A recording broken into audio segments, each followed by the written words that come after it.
Over a year ago, when the pandemic first arrived, many people went into panic mode and retreated to their country homes. Though alcohol and home gym equipment sales increased, so did the awareness that life could change very quickly. Reactions included emotions of fear that were closely connected to the awareness of one's lack of survival knowledge, both internally as well as externally. Today, I have the pleasure of inviting Toby Cowern to chat with us today about survival knowledge. Toby's background includes teaching, risk management, military training, as well as outdoor experiences. He can deliver wilderness as well as urban survival skills training to the highest caliber. Based in Scandinavia and frequently working deep inside the Arctic Circle, Toby holds expertise in extreme cold water wilderness survival skills. And he also travels extensively to deliver applied survival training internationally.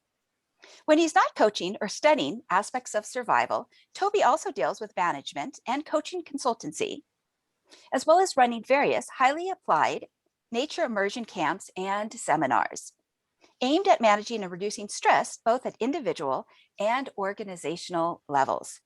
Toby is passionate about using immersive nature engagement to help promote positive reconnection with the natural environment, also known as rewilding yourself, and tapping into this personal development and growth that can be attained. So welcome, Toby, to our conversation this morning.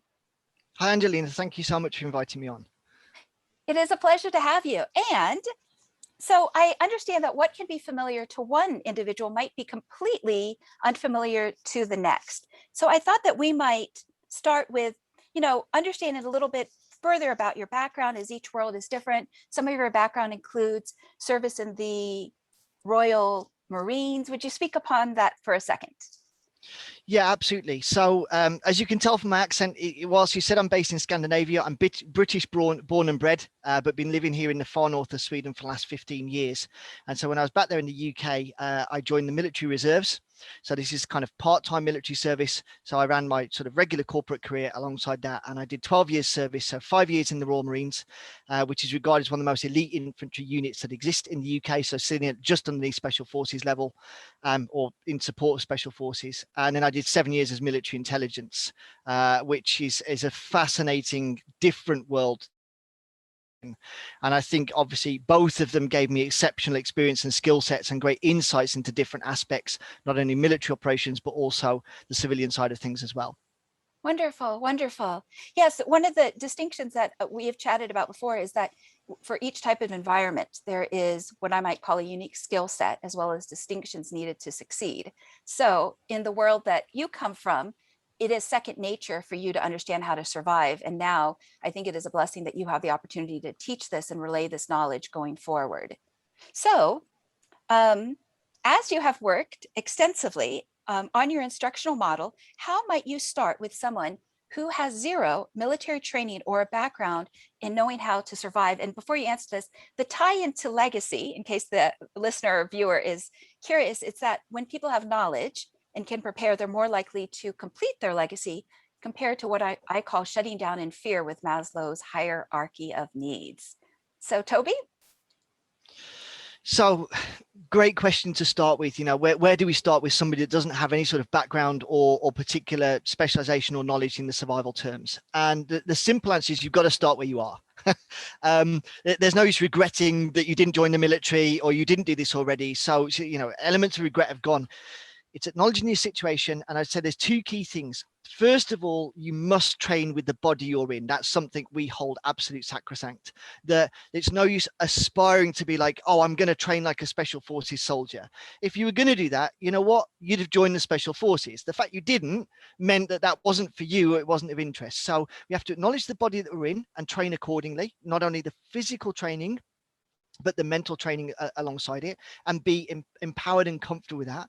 That doesn't mean don't aspire to get fitter or smarter or stronger, but it's just knowing that your own physical and mental limitations exist. Okay. So we start there, and then it's basically to understand in the beginning, what is it you're preparing for? So it's a little bit of self-assessment, self-reflection. Don't prepare for somebody else's nightmare. Think about what concerns you. and what is the likelihood of that to happen. So at summary point, we say to people is we want to explore low cost to no cost solutions to reasonably foreseeable problems. Okay, so self-assessment is the start point in that journey. What is it you're worried about, and what was the consequence of that concern, and then where do you start to prepare from there? Wonderful. And one of the things that you have based your instructional model on is something that you call the 7 pillars of preparedness. How might you walk the viewer or listener for the podcast through this model, given that a majority of society has lived in a civilian capacity and might be in an average health condition? Understood. And the first thing to reassure you is this model was built for that demographic. Whilst it works, for first responders and military and, all sorts of, it's absolutely designed for the average person, or dare I say the average citizen. Let's kind of put it in that category. Okay. So the 7 pillars, first of all, let's take a step back and understand you build pillars because you want to support something. So what we're basically looking at is most people want to build what we call a roof of resilience. This is something that's going to sit over them that means that they can sort of, deal with what life throws at them in the best, most adequate or efficient manner. Now, if we want to have a roof over our heads, what we want is a strong roof that's well supported, and most importantly is even.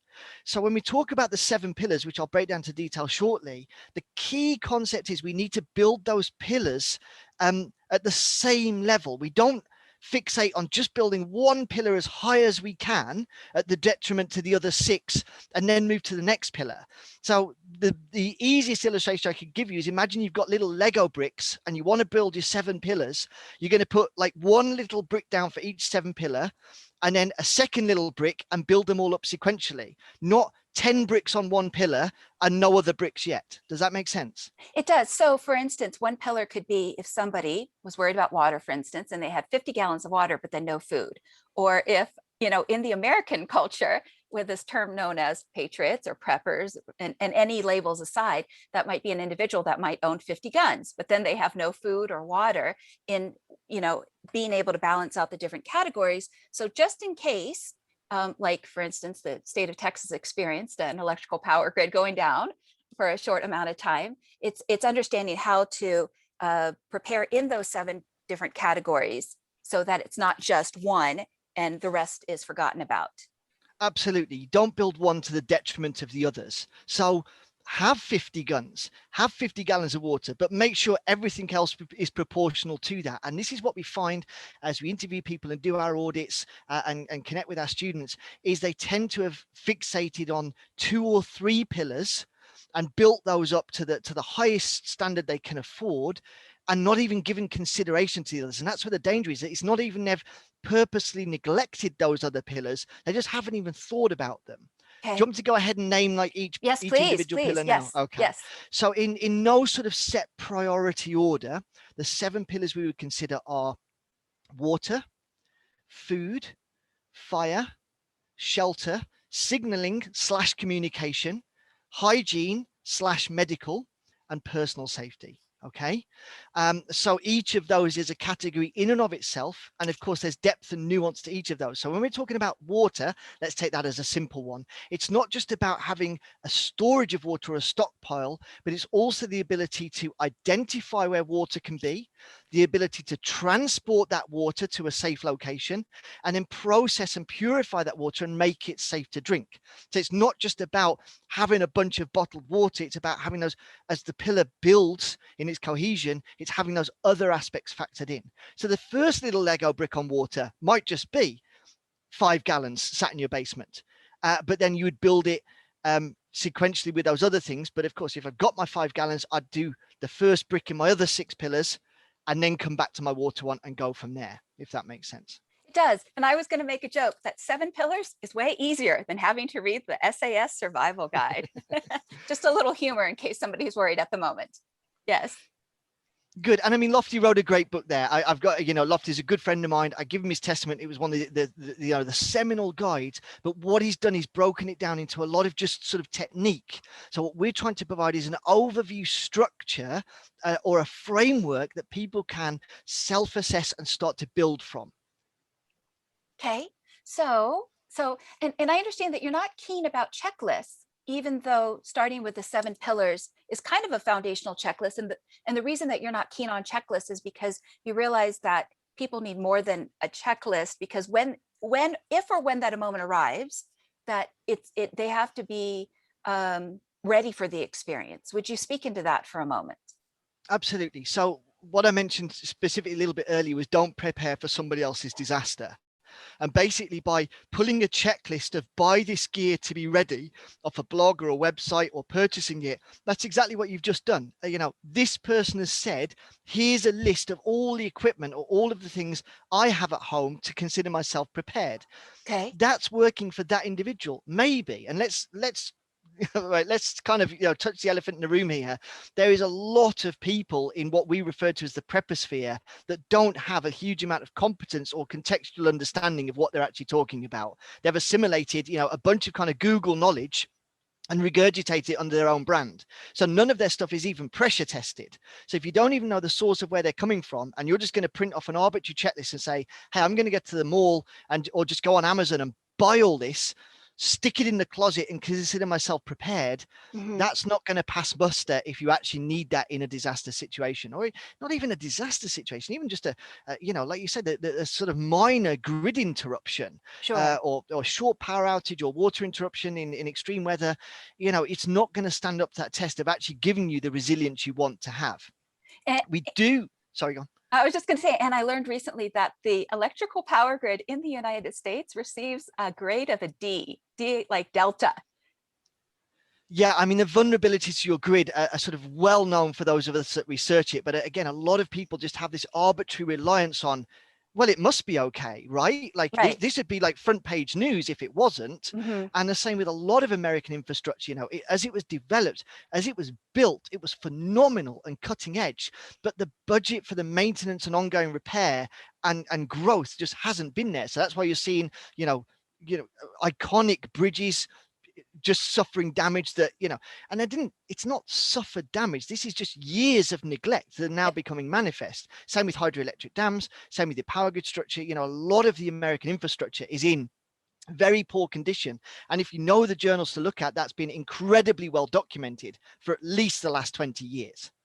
And I think that I can only speak for Americans. I can't speak for anyone in any other country. I think sometimes Americans have become very comfortable with the conveniences that are available, and we don't realize the depreciation to the infrastructure. So having said that, the good news is somebody could start with 3 days of supplies and transition to maybe 3 weeks and then maybe 2 months. Would you speak further upon that? Yeah, absolutely. So this just harmonizes exactly with this gradual growth of your pillars. Don't run out and buy, 200 pounds of rice and 400 cans of beans and say, I've got food for 3 months. That's not going to go well for you at all. So it's going back to the start point, what we'd advise somebody, okay, if you've got very little in the way of things at home, just think if you had to stay home for a long weekend, 72 hours without going out of your door for anything, what would the resources you'd need be for that? And next time you go to the grocery store, pick up those few extra supplies, those few extra cans of shelf-stable ingredients that you can eat. Get an amount of water that's appropriate for your family unit size. So if you're home alone, or you've got 5 kids and 2 spouses and dependents living with you, obviously your water requirement is going to be different. Same if you've got pets in the property. Just thinking that 72-hour period, what is it you'd need to cover your 7 pillars? And then once you've done that, if you double it, so now you buy an additional 3 days, you've got a pinch, a week's worth of preparedness. So you could literally lock your door and stay on the inside and not come out for anything. Not And you worry. repeat that and not worry. Absolutely. Yes, Just be right. completely self-sufficient. And you repeat that 2 or 3 more times, over your next couple of shopping trips. And now you're up to the 3-week mark, which in a pinch, you could ration it out to a month if you needed to. And you repeat that process until you're up to 3 months. And why we say 3 months is because global pandemic aside, so that's the only thing, that's the only outlier that's thrown our model, is historically, any natural disaster or man-made disaster typically resolves itself within 3 weeks, as in rescue resources are there and taking over, and definitely resolves itself within 3 months. And so actually, to be self-sufficient, there's very, very few examples that you would need to go beyond the 3-week mark. And if you've covered your 3 months, you're really covered for every eventuality. And we can even box the pandemic into that, because quite simply, the essential services did stay running for the entire duration of the pandemic. Even if you were locked down, you could still order things, you could get curbside pickup, you could go grocery shopping. So it wasn't that you were stuck in this, you didn't have access to the essentials. You might not have got exactly what you wanted, but the essentials were definitely covered, right? They were. So what you're referring to is, in order to avoid excess stress, it would be good to prepare now, because we already saw what I call the level of stress by just the pandemic alone. So you referred to, yes, people could retain an Uber ride. They could, have food delivered to them. And yet still we saw increased amounts of depression and suicide and domestic violence and things that, are uncomfortable to talk about. So one could only imagine then, if it was taken, a step further, like, for example, with what's happening with the gas prices and so forth on the East Coast. And again, I'm not saying that clouds are forming. I'm just suggesting that if in the event something did happen, it's always good to prepare so that one does not have to go into fear mode or panic mode. And I just want to make a couple of illustrations on that point, if you'll indulge me, and specifically to 2 pillars that were massively overlooked. And in hindsight, a lot of people that we're talking to is like, yeah, I just never saw that coming. So we had one pillar, which was medical/hygiene.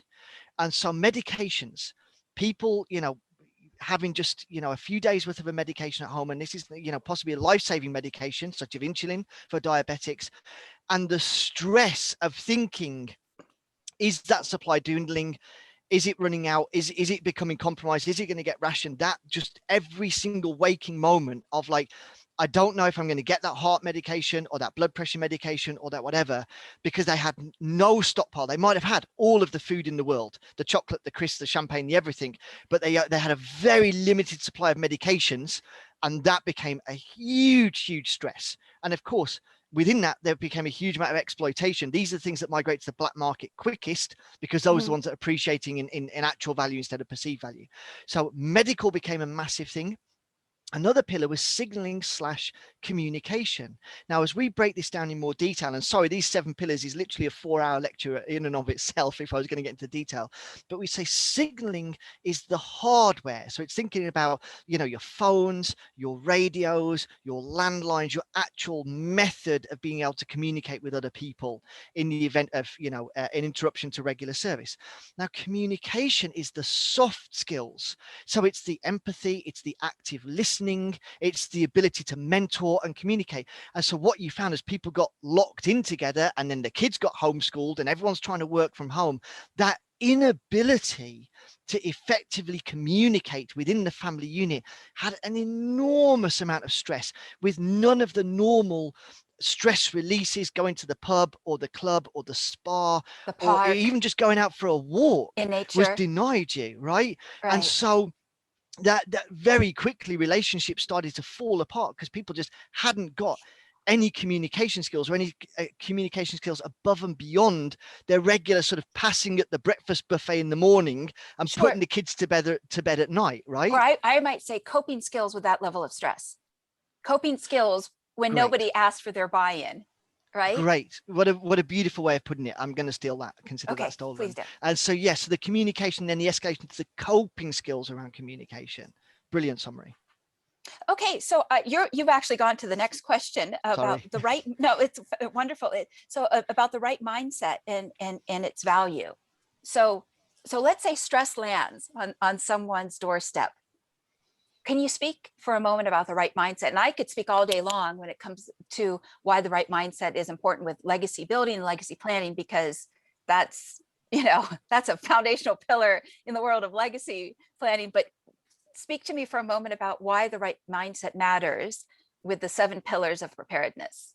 Yes, I mean, mindset is fundamental to everything. At the end of the day, if you don't have mindset, it's not don't do the other stuff, but it's all by the wayside, because what you're doing with the 7 pillars is investing time and money into the acquisition of resources and skills and knowledge. The mindset comes of acknowledging the situation, being able to cope under duress, having confidence in your resilience, and being committed to pursuing your course of action in terms of survivability.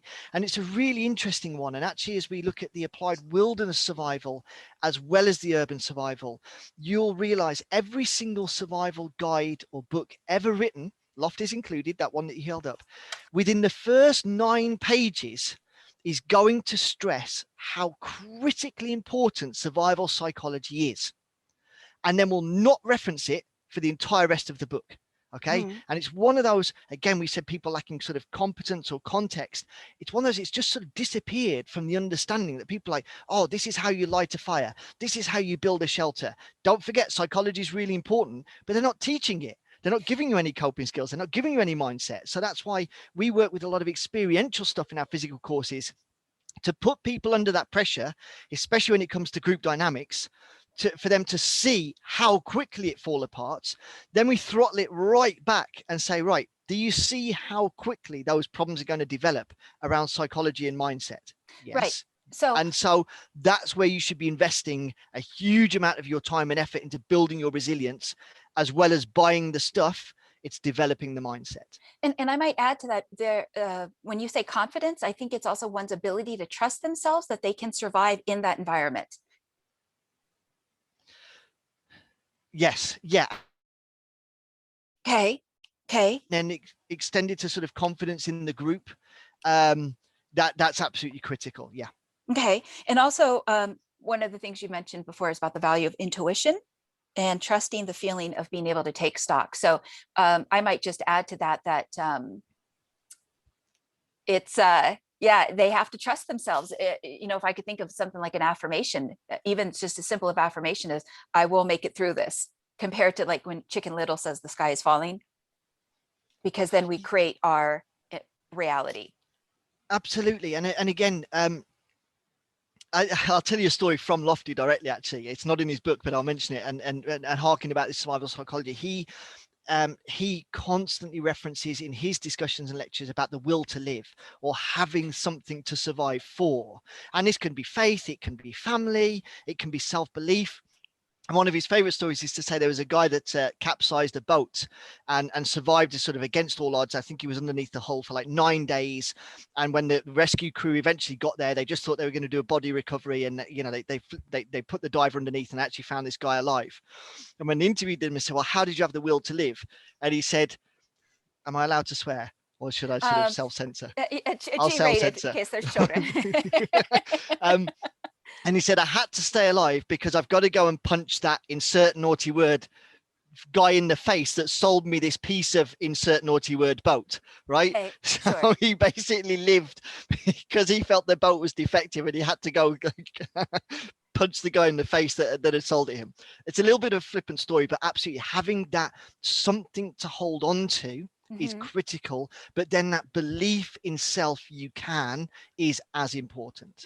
I would say he couldn't let someone else get over on him. Yeah, I might add to that. I remembered, and I had shared this with you before today's conversation, that I remembered when I was growing up in Izmir, Turkey, my father had served in the United States Air Force, and there were times when I don't remember the cause because I was a child, but we had to fill up the bathroom tub with water. And that's what we had to rely on for a few days. And that was just how it was. And it wasn't glamorous, it was reality. And my parents knew to prepare, and it was just a part of life. And so again, I think one of the wonderful things about living in America is I've never had to do that, but that doesn't mean that it might not happen tomorrow.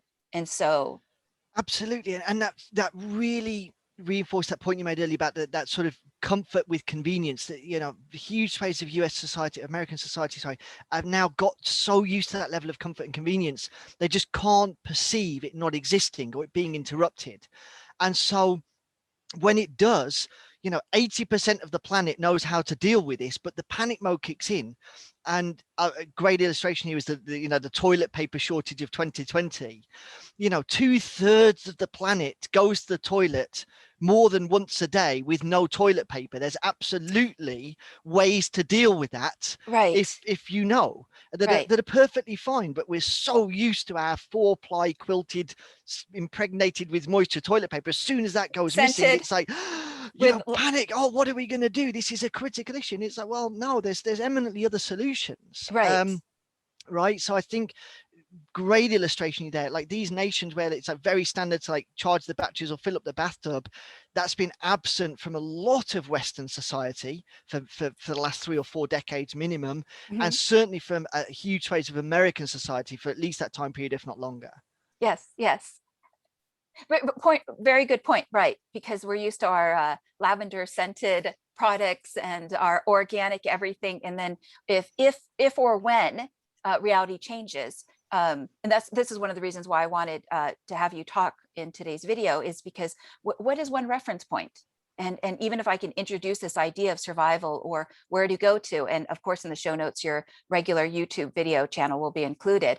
It's taking maybe some time out of your schedule to learn more about this topic. So again, one isn't blindsided.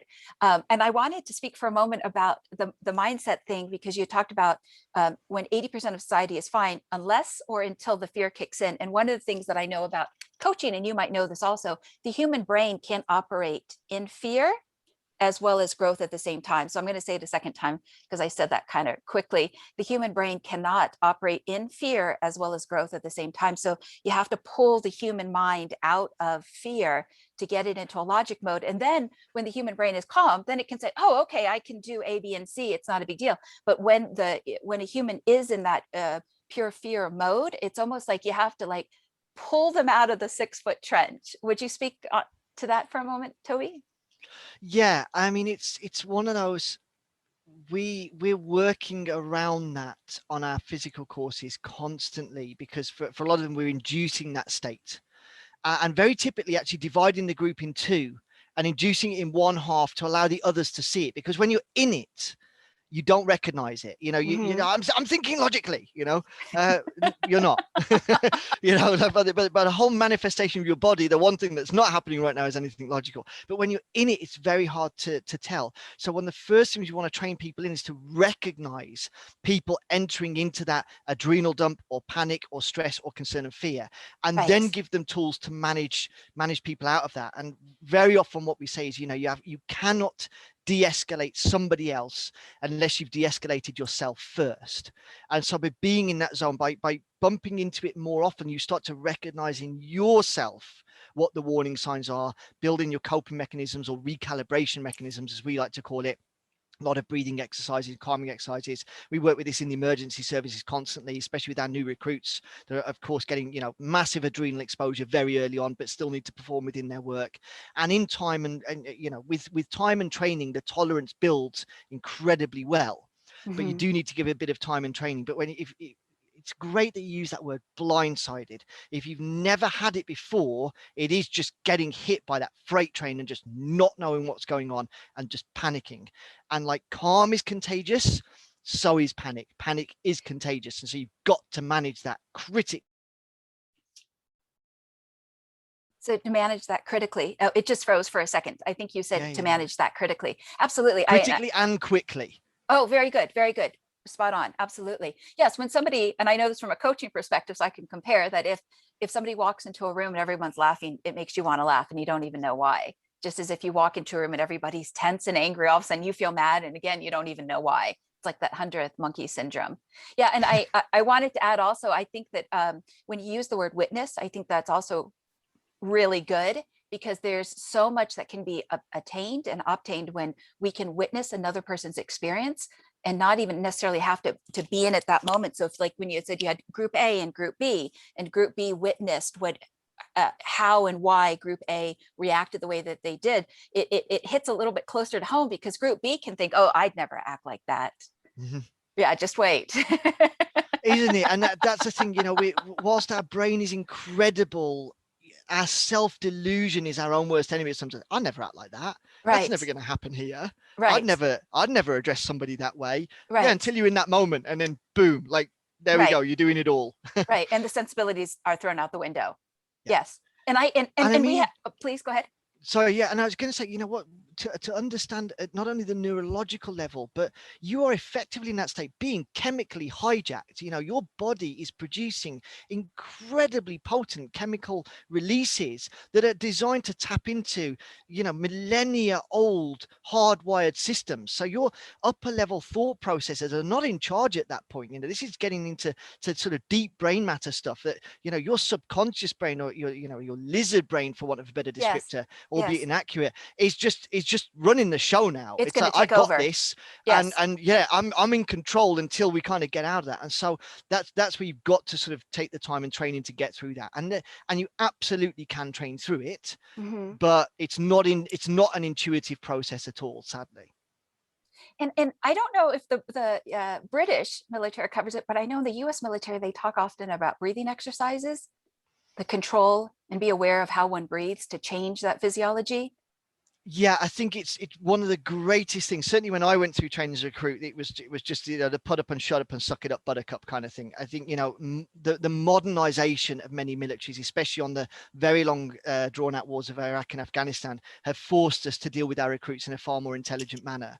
And certainly that's come through the emergency. In fact, I actually think it crossed from the emergency services to the military, Okay. because they were way ahead in terms of those physiological functions of getting control of self by control of breathing and things, which actually came from trauma recovery, finding people in an instant in crisis. So there's been, I wouldn't say there's advances in the field because this is ancient knowledge, Mm-hmm. but the awareness of it has now become far more paramount, which is brilliant and much needed. And I think breath work, for all of the things I get involved in, is one of those. It's a borderline superpower that's massively overlooked, but once you tap into it, it's a total game changer. And once you've got some of those basic breathing exercises down and confidence in them and their efficacy, that becomes a default tool which is usable in many circumstances. Right from, you know, having the screaming baby at home, all the way through to being in the midst of a full-on traumatic situation and everything in between. Wonderful. Good. So in situational awareness, what's important, and you can change the semantics of this question. I wrote, what's important in dealing with other civilians? We'll stick with civilians. Why not? I don't think anyone's, or citizens, you know, we can put it in that nice context. So what's important, right? The first thing to acknowledge is, for good situational awareness, we need to be engaged with all of our senses. So anything we're doing to distract or deprive our sensory input is a problem. So when you go to your basic self-defense class, they'll tell you certain things like don't jog with your earbuds in, or just have one earbud in and one ear open. Okay, because if you've just blocked out your senses because you're just like out for a run or a walk with your podcast on or your music on, that's one sense totally out the game. Mm-hmm. Okay, can be the same with anything that inhibits your vision, either peripherally. So this can be sun hats or, you know, things to the side or whatever the case may be. All of these things are problematic. So the first thing to understand for situational awareness is, if I'm doing anything to distract myself from the situation, that's a problem, because I am not situationally aware. If I'm reading a book or talking on my phone or listening to a message or whatever the case may be. Okay, and being able to read the landscape. So yes, exactly, because if I'm distracted in that, I'm not now reading the terrain. Mm-hmm. And establishing what we refer to as baseline around me. So what is baseline? Is it's that normal level society is going in at, or society is operating at, because any glitch in the baseline, the tempo up or the tempo down, should get our attention very quickly. Mm-hmm. So to summarize it another way, when we're looking for things to concern us in situational awareness, we're either looking for the absence of the normal or the presence of the abnormal.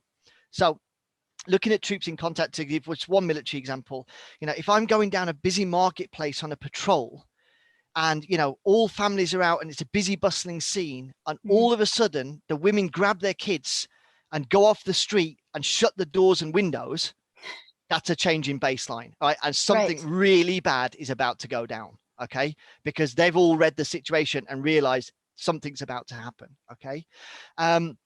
So it could be on our baseline in a regular everyday circumstance.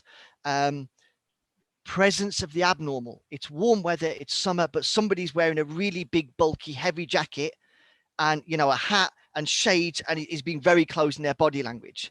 and that they're not dressed the same as anybody else in that situation. And that's got to draw your attention and start to question that process. Why is that person dressed like that, and why are they acting like that? That's the presence of the abnormal. The presence of the absent. Yeah, presence of the abnormal. Yes. Absence of the normal Okay. is, you could be in the workplace environment, and there's this kind of low level buzz and hum to the background noise, people chattering, murmuring, and then something really cuts through that, a piercing crack that you'll want to believe is a car backfiring. Let's be honest. Since when have cars backfired? That's a kind of 60s car problem. Modern cars don't backfire, do they? Sure. That crack sound, we need to start thinking in different terms of what that might be. Was it a gunshot? And if it is, that's now a massive change in our normal, right? Right. And the situational awareness. Yes. Situational awareness. And again, this is not to scare anybody. It's just to, again, increase the awareness that if one had to prepare for a change in the landscape, that these are some tools that are available. Okay. Yeah, it's just about seeing the warning signs, and all of these things will be precluded by warning signs. It's only over what time scale. So let me dip into fear for a moment. So how does fear, polarization, and or hate, and the reason I bring up hate today is because of the divisiveness that can be found in the world today. Not everybody is divisive, but it can be out there. So I'm not going to pretend that it's not. So how does fear, polarization, and or hate play into a person's ability to trust their intuition? And what I wanted to add to this, because you brought up, some of the ancient knowledge. One of the things that I'm aware of is, since the time of Aristotle, humans love story. And in the story, there's the hero, the guide, the victim, and the villain. And it's very easy to categorize someone as a villain. But in a survival mode, you might have to rely on the person who thinks differently than you, might be a different political affiliation than you, might, something, fill in the blank. So would you speak to that for a moment? Yeah. And again, sadly, it's a huge topic that's so important, and to condense it down into something viable in a short period is really, really tough, right? I can say two or three key things on this. For all political and even geopolitical agendas throughout the entirety of history, there's always been a playbook that's being followed, right? And this isn't speculative. Literally books are written of, if you want this result, you're going to do this to your population. Okay. Sure. Various playbooks exist. We won't go into details now because we don't have time. So one of the things we constantly look at when we do our trend analysis and assessment across countries is what playbook is in play. Now, the thing to acknowledge is anything that wants to drive people, that wants to separate people or segregate people into tribal identities, it doesn't matter what identity, but there is an agenda on the go. And if you buy into it, you are being played. And your survival can go down. Yes. Because quite simply, when we're talking about urban survival, what we're looking at is too many people and too few resources. So you either have the resources and the ability to protect them and you're okay, or you're going to need to source the resources. Now for that, you're going to have to be the biggest, baddest, scariest person on the block, because you're just going to take it. Or you're going to have to be very personable and now start to get, into exchange mechanisms, which in modern society is money. I'll pay you for your goods or your time or your labor, and you will in exchange take that. And if we remove money and we go into sort of the barter trade society, we're still doing a transaction of, I am exchanging, it's still an exchange transaction. I have something that's of value to you. You have something that's of value to me. And can we exchange? Now, the problem is, if I vehemently hate you and consistently tell you how much I hate you, that exchange isn't going to go well, is it? And it might need to happen. It might need to happen. What was the point you made earlier? Medication. If you've gone out because your mom or your wife or your husband or your son doesn't have the vital medication you need, but someone from the other tribal identity does, you're probably going to have to play nicely. Right. Otherwise, you're not getting it, full stop. Or you're paying way over the odds. There's Right. a tax for your abrasiveness, should we say? Bakshi. Just kidding. Go ahead. Right. So have your tribal identity, have your causes, have your beliefs, wear your clothing items, buy in by all means, but understand the self-limitations that exist around that. Now, just to touch on a very brief story, this is why on our courses, Selko's my business partner that lived through the Balkans conflict, through some atrocious conditions, and we take a lot of his teachings and work back from those to build these models we're talking about. On our courses, we constantly get students wanting to know our political affiliation, our viewpoints on gender issues, race issues, and this, that, and the other. And we constantly say, we plead the Swiss. Okay. In the US, you have the Yes. Fifth Amendment, which is silent. Swiss and European terms are strictly neutral. We're neutral. We don't hold a dog in any fight. Okay, because neutrality is key, because that is how you negotiate through the urban landscape as best you can. It doesn't mean if you're in the middle of a riot, you're not going to start chanting what everybody else is chanting. Okay, so if I suddenly stand out and say, oh, I don't believe your cause that you're in, and 150,000 other people are all behind it, I've just bought myself a big problem, haven't I? But just because I'm chanting that chant doesn't mean I believe it. It just means in that situation, that's my best way to blend into the herd. What? Baseline. We talked about that before, right? I'm not blipping the baseline up or down.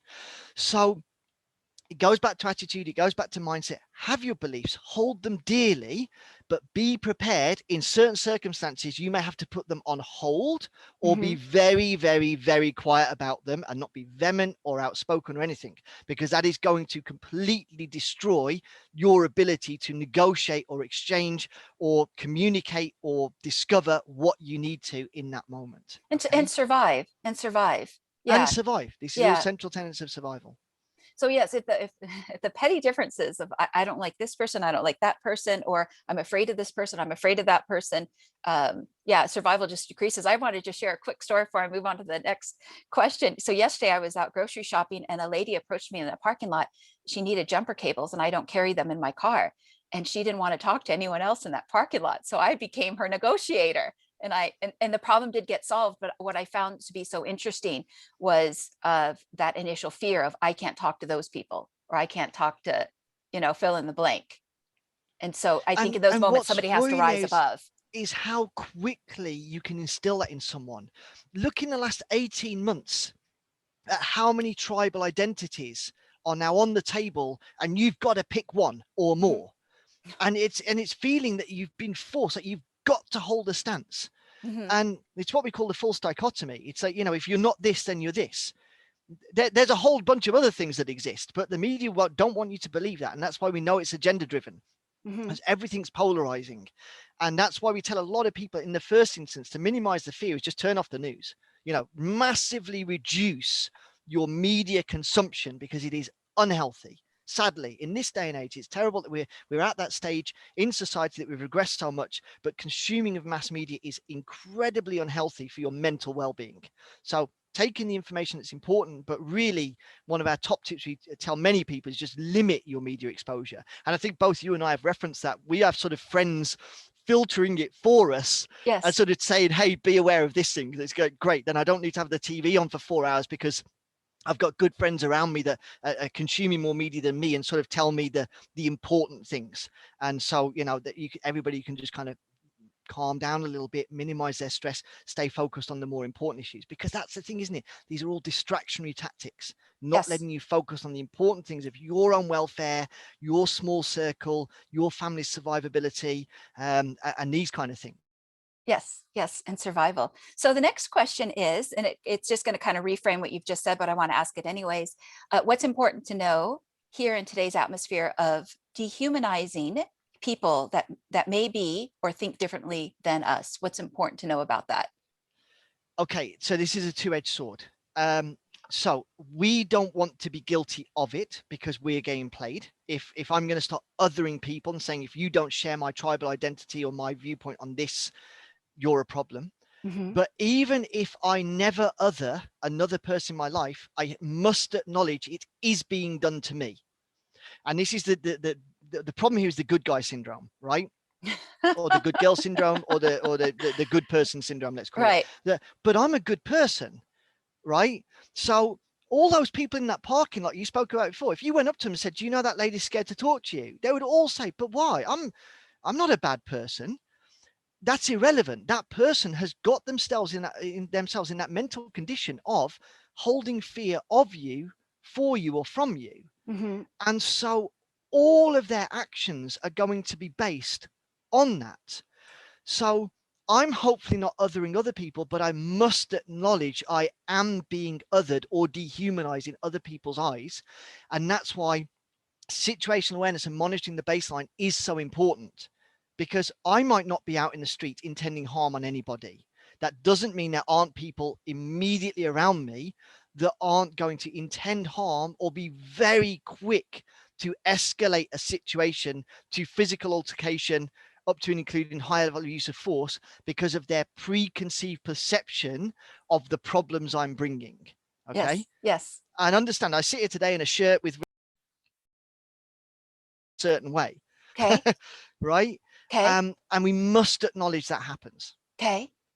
Okay, very good. All right. So let's break through the myth of surviving in the wilderness. Though the idea of a lone wolf gets glamorized in Hollywood movies, there's actually a trauma in real life that gets associated with it. So would you talk about this image, and would you break through it in terms of what is actually practical in real life? Absolutely. So very often on the wilderness survival things, as I present myself to a group and take people through foundational skills, I'll refer to myself as a torchbearer. And actually, this is my legacy. Okay. As we get onto that later on. What's a torchbearer? It's somebody that keeps the light going, the flame alive, because so many of these wilderness skills have just disappeared from society. Okay. People don't own them anymore. They don't have them anymore. They're not intuitively there. And by the time they figure it out, they're already going to be severely harmed, if not dead. Okay. And that's just how the modernization of society has happened. So these people are going to be, oh, I'll run off to the wilderness and figure it out. Mm-hmm. You won't.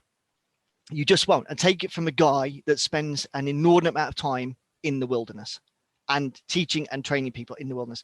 Most people are not going to cope well with compromised situations in urban society, let alone when you strip out all of the resources and introduce all of the environmental hazards that they've never even thought about. Okay. So the skill set is missing, number one.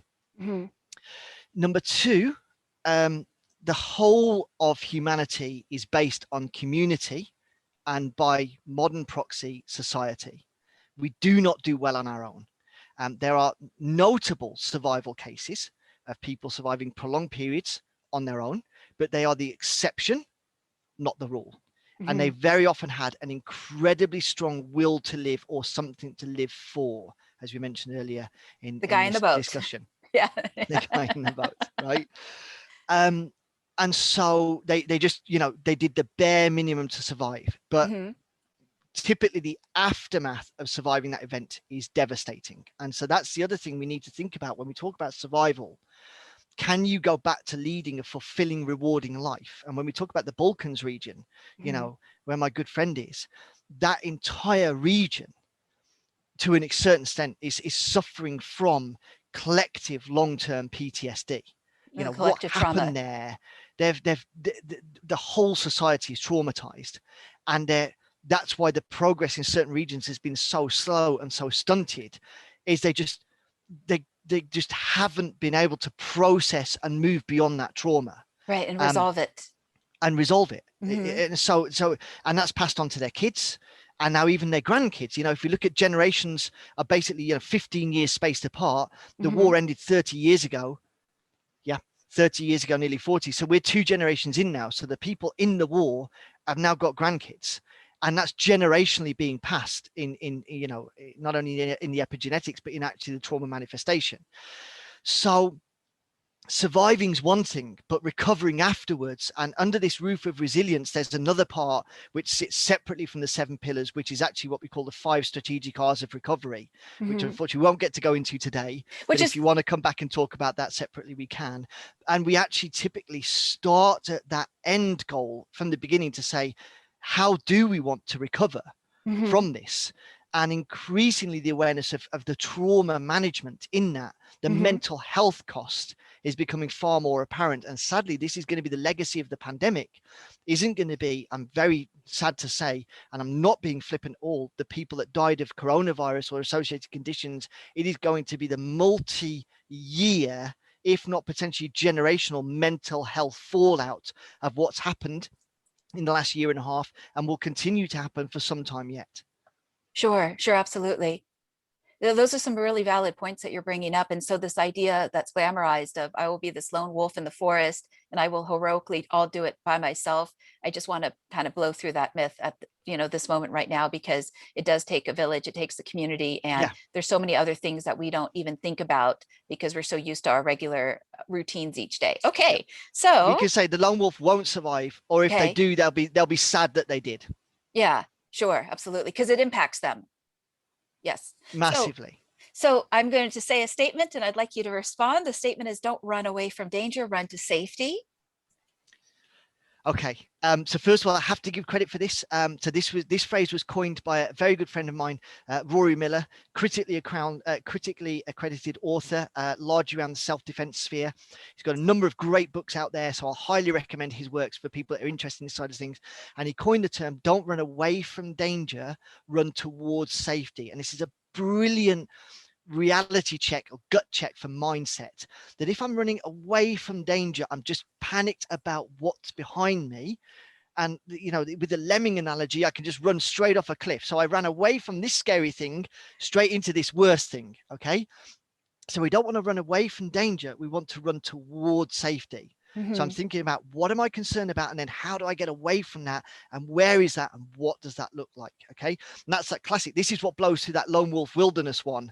Is that really safe? If you're worried about the city burning, if we go back to like the LA riots of 91, was the safe thing to do to just run out to the hills above LA?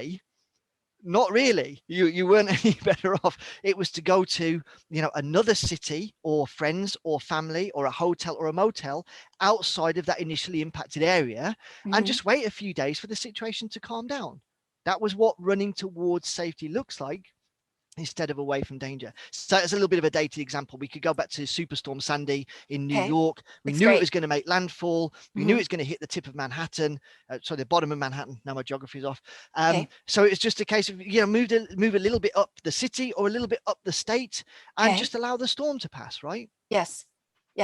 Good. Very good. And I just wanted to highlight something real quick as we're going to wrap up in a couple of minutes, but some things to watch out for is dehydration, poor sleep dynamics, and group dynamics. Those are a couple of areas that people might not think about, as they, acquire, a couple of weeks or months of supplies. Yeah, we can categorically say those are the things consistently completely overlooked by the average person. They're worried about food, they're worried about security, they're worried about convenience, they're worried about entertainment, they're worried about comfort items. It never occurs to them that dehydration and sleep deprivation and group dynamics is going to be an issue. And I'll tell you, all three of those issues are going to hit you really hard, really early in a true sort of grid down or disaster situation. Yes. And it's because we just cannot fathom that tap not working when we turn it on. Right. And we cannot fathom operating, military aside, or some professions, operating on less than premium sleep.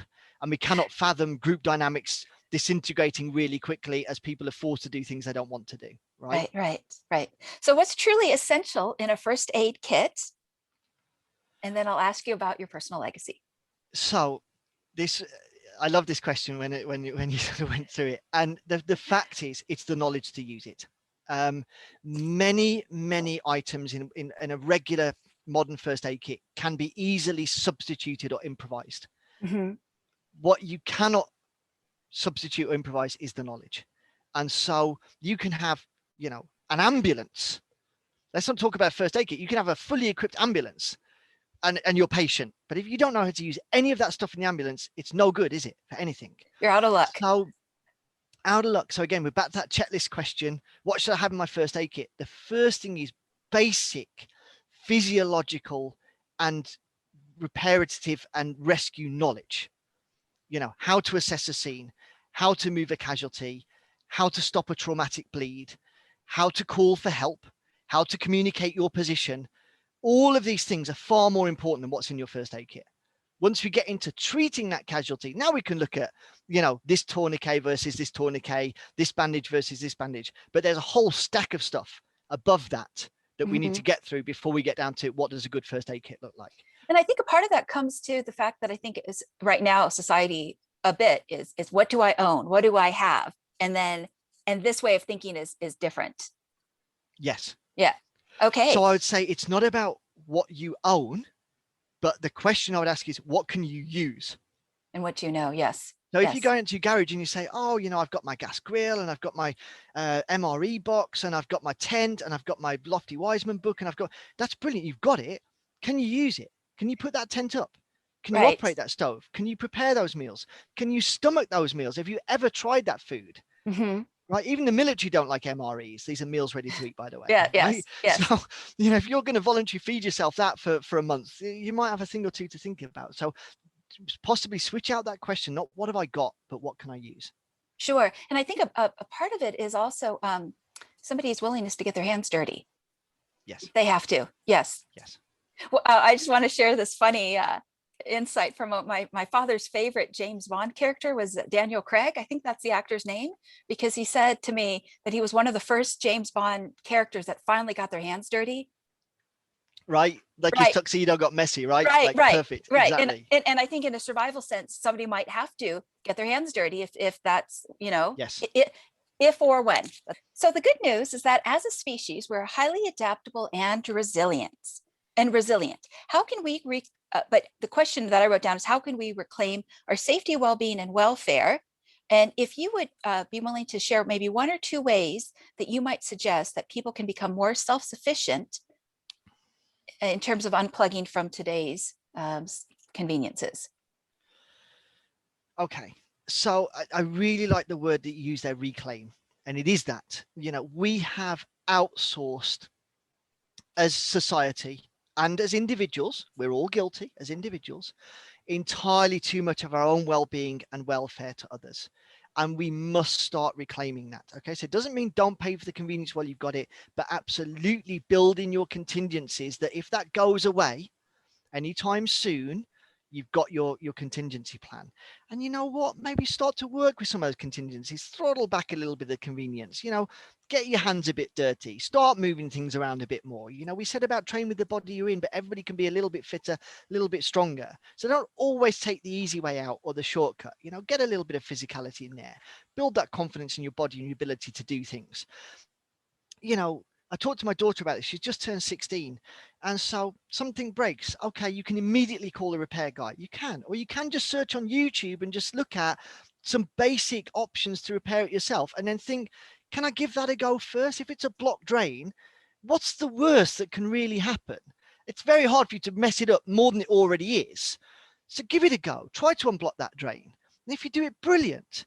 And if not, well, you were going to call the guy anyway. So then put in the call, but you at least tried and you gave it a little bit of a go. So what I would say is we start to reclaim it at the simplest, easiest, most accessible level for you. Don't strip the engine out your car and try to rebuild it if you've never touched anything mechanical before. All right. But basic, simple skills, simple repairs. Try tackling them yourself. Tell you one very quick story, if I may. A lot of people don't realize, but within the military, all military units and the Marines, especially as was Wednesday afternoon, have a period that's called make and mend, that you're basically going to deservice all of your kit and make sure it's functional and either repair it or take it to stores for a replacement. And it's only replaced at a certain level of degradation. And so within that, you might be given certain things to add to your uniform. So typically unit insignia and patches is one of them. Now, modern societies, it's all Velcro, so you just stick it on. Back in my day, you had to sew those on. And in my platoon, 30 guys, nobody knew how to sew. No one.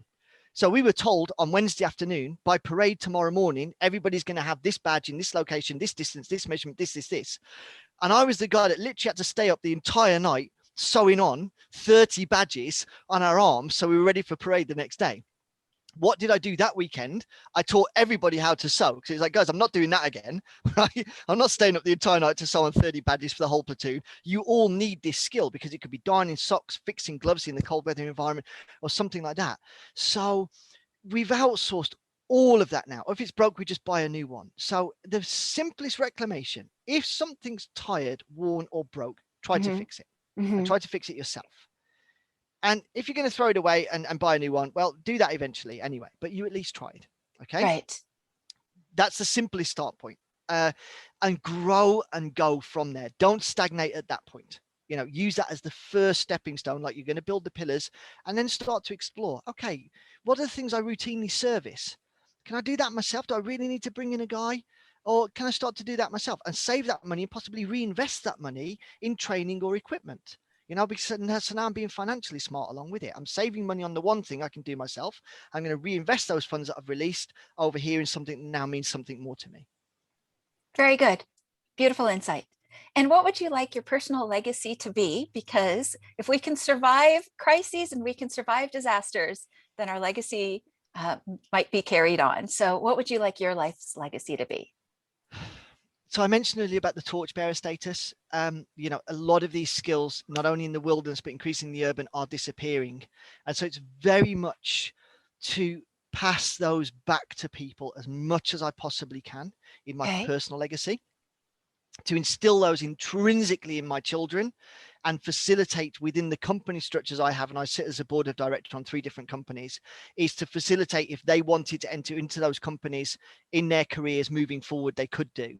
And so they could continue, basically picking up where I left off and moving forward, because that generation has additional problems to face. Our generation has caused any number of problems that the next generation is going to be tasked to solve. Right. And so my legacy is very much not only what I can give back to people from the context and the skills I've been awarded with and learned the hard way, and so I can save you on your journey, but it's to make sure I pass those down to my children and facilitate for them the opportunity to be as well-rounded, resilient, survivable individuals as they can be. Very nice. Lovely. What a beautiful legacy. Thank you, Toby, so much for your time today and the delivery of your insights. I thought it was very thoughtful how you delivered much of the information, given that the viewer or the listener of this podcast might not have any type of background, whether it comes to survival training or any type of military background. And I think that this has served as a good introduction, that they know that there are resources and individuals out there that do know about this niche and can be available, can make themselves available to assist, so that there doesn't have to be a panic or fear, that we just glide through any type of crises or disasters and we work together as teams, and that we can have the right mindset for these moments. So thank you so much, Toby. You're welcome. If I can just say in conclusion, Selka and I have seen what happens when it goes wrong.